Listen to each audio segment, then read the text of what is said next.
What's up, kids? Jason up New Age Revolution down here in the cave. Ready to... Not really. No, I got those for Christmas for the children, hoping that we would take guitar lessons together. I don't know what to do. We haven't set them up yet. We haven't set guitar lessons up yet, but we're going to. We're going to be a musical family. We've got a drum set in there that I kind of know how to play one song, half of it. And then we've got, some guitars I bought.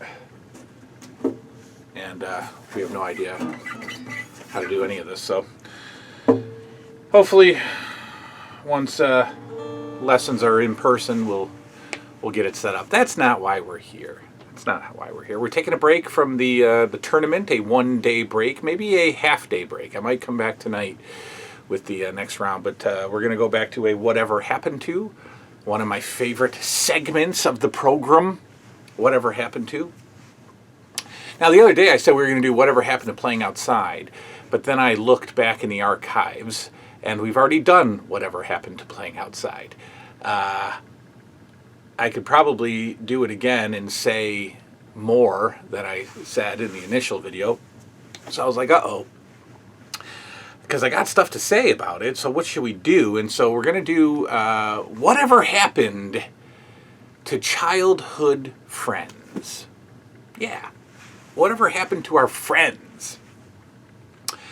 And I was thinking of that because my children have, friends that occasionally come over, and I watch them, right? I watch them interact. And the Whatever Happened to Playing Outside came up because they went outside when they're here, and they really just kind of run around in circles outside without much structure. And I don't really see them making up games. I don't, they brought a football outside, but there was no organized football. It was just kind of like throw the ball in the air and whoever gets it. I don't know. So I don't know if the play imagination is there. They're certainly not spending any amount of time outside. The outside trips are very short, and then the boredom sets in, and then it's, can we play the Switch? And that is I don't want to sound like an old man. That is a testament to our new technologically advanced world. But so it got me thinking about what my play was with friends, and then it got me thinking about friends and my style of friendships. So I remember. First, earliest friendships I remember were around about 8 years old. 8 years old, I had my first friend come over my house, and you've heard me mention him on the show before. He was a big childhood friend, my friend Howie. I don't know if Howie is still watching these, but if he is, hello. We went to elementary school together, and I don't remember why we connected, but I remember the first friend to come over, and it was before LJNs, so I remember specifically at 8 years old, we looked at my Matchbox cars, and that's all I remember. That's all I remember us doing. But he and I were pretty close up until about age 13 or so. Right after I left the Catholic school and went public school, and moved out of the town, that's when the friendship, eventually dissolved. But that was my main guy for like 5 years. So I've always been a one friend kind of person. I never wanted a crew, right? Even in childhood. But so that was my main school friend. And then when wrestling hit and when the figures hit, that's all we did. And I've definitely talked about sleepovers. I had my first sleepovers at around age 9 or 10, and they were magical. I mean, they were the anticipation of sleepovers was huge, especially with a close friend. I've had sleepovers with, pseudo friends, not your best pal. I don't know how those would happen. They would just happen. I think there were eras of friendships with kids. Like I had my main guy, Howie, but then I remember also spend the night over a couple of other kids' houses that I really wasn't super close to. And I don't know how the negotiation began to sleep over. And you kind of getting to know each other on the sleepover. You don't really know each other. It wasn't the best. But when you slept over your best friend's house, whew, man, the anticipation, like I said, days in advance. When you're sitting there and the negotiation phase is happening between the parents, and then like who's gonna bring who over. That always messed with my head as a kid. Neither parent wanted to drive, even though we were within like 8 minutes of each other. Right? Driving somewhere always just seemed to be like a big, parents were like, well, I'll drive one way if they drive the other way. It's like, what's the problem with driving? I'm not taking, you're not taking me cross country. You're taking me about 8 minutes away. So it was always the negotiation of the driving, who was going to drive the kid, who was going to pick up the kid. And, I always preferred sleeping over other people's houses, no doubt about it. Going to other people's houses was like going to a new world. They had different stuff, and different stuff equaled better stuff. Even if it wasn't better stuff, it was better stuff, right? Their moms cooked better, right? Their couches were softer. The friends' bedrooms were better, and in reality, they were just different because most of the time they had the same stuff as I did, but it was somebody else's stuff, so it made it better. But sleepovers were the best.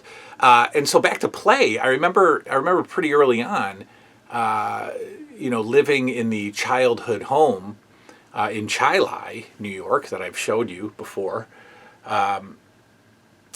The neighborhood was so important to our friendships back then.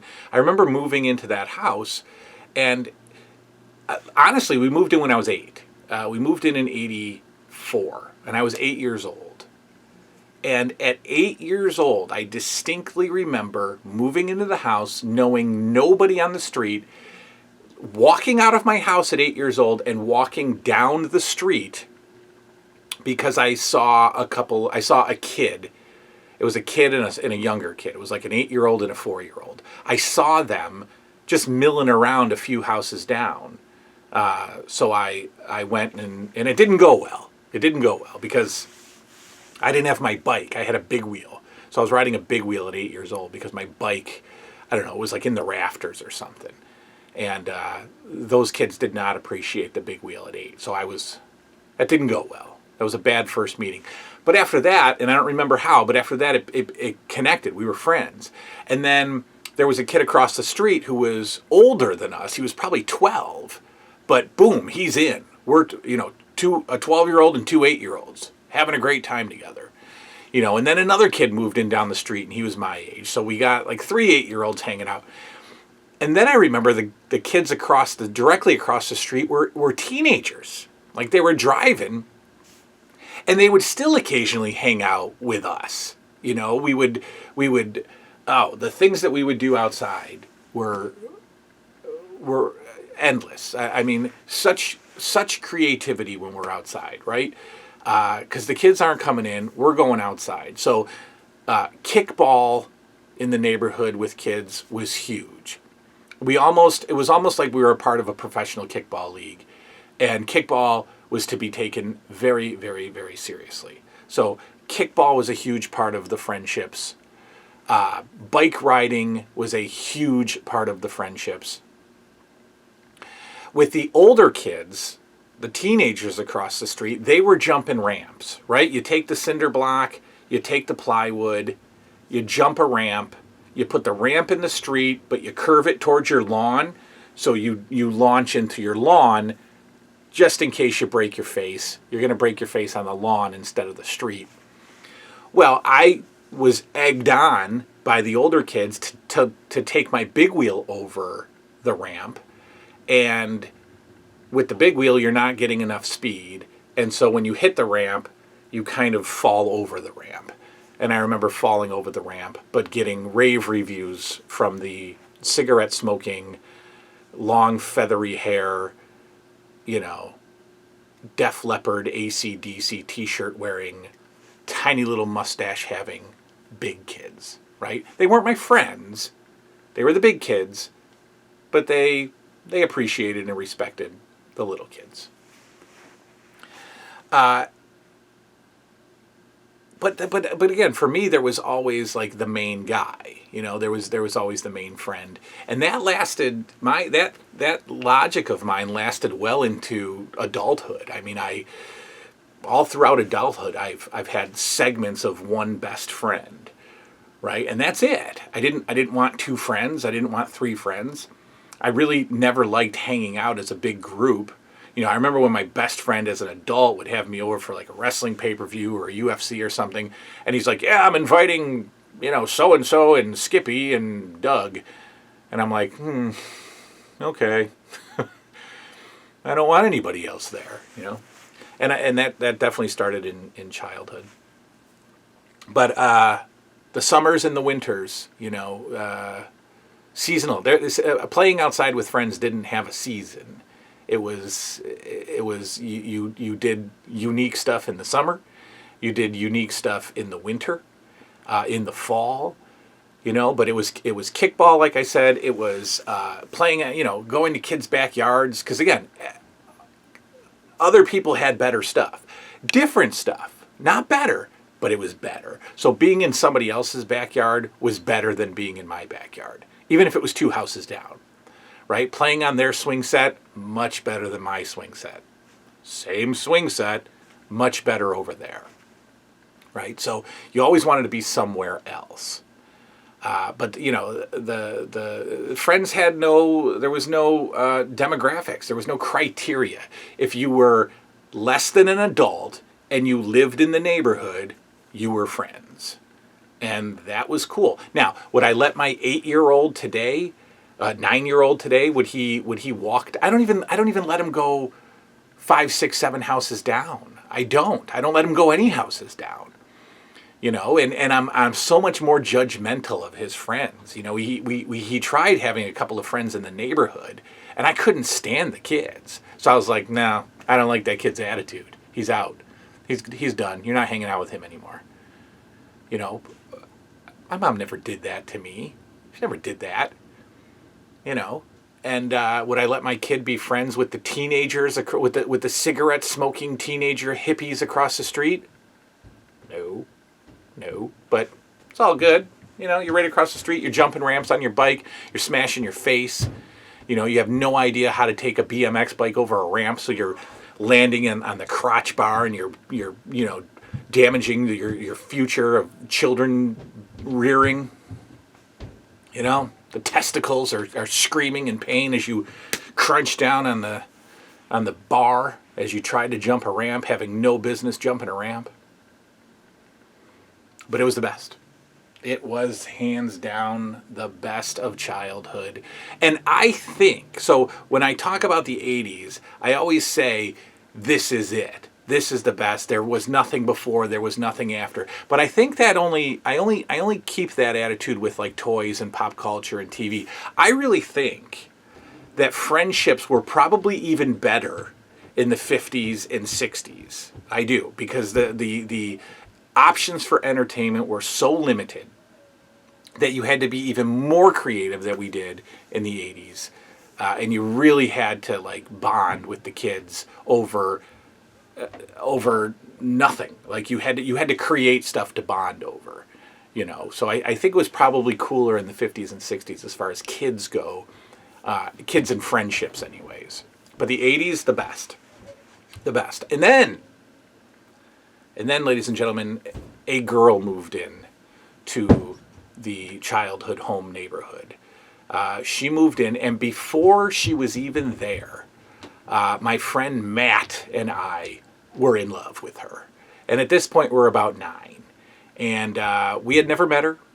We saw the moving truck move in. You know, the kids go investigate, you know, what the heck's going on.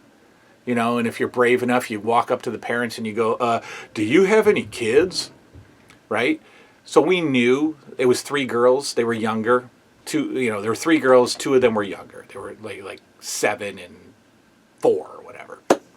But we knew that they had a 9-year-old sister. They told us. And Matt and I walked back to my front yard, played one-on-one football, which is what kids could do back in the 80s. We could figure out how to play one-on-one football. But we were playing one-on-one football, just contemplating the rest of our lives with this girl. We were both in love. We were both going to marry her. And then we met her, and we were jerks. And we were like, oh, we've been waiting for you? Ugh, you're gross. And then we both loved her again. And I would say that she was probably my first love back at age 9.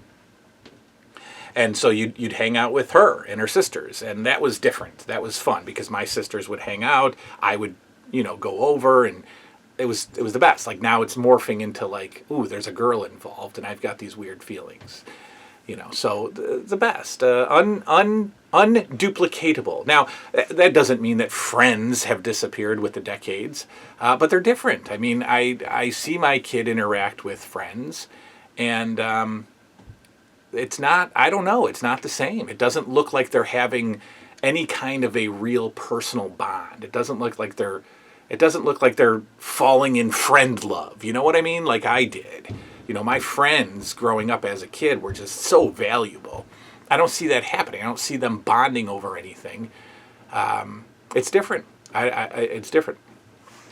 So that's that. Certainly want to hear about your friend stories. Do any of you still stay in touch with your 80s friends? My guy, my man Howie, he and I really should have grown up together because we're both still into the same stuff. We're just living on different coasts and we don't talk. But, he stayed, into the stuff that we're into, still plays Bases Loaded on the NES. That would have been great, but, situations and circumstances took us in different directions. So do you still talk to anybody from the 80s? Tell me some of your 80s friends' experiences and memories. That's all for now. The contest is on. The custom contest, they've got 12, 13 sales. I mean, they're blowing up. So we're going to give it a few more days, and then we're going to run the contest for a free custom figure. I'll let everybody know who's in. I got all your names, and we'll go from there. So we'll be back later with more first-round action in my favorite WWF LJN Wrestling Superstar Figure Tournament. Good night now.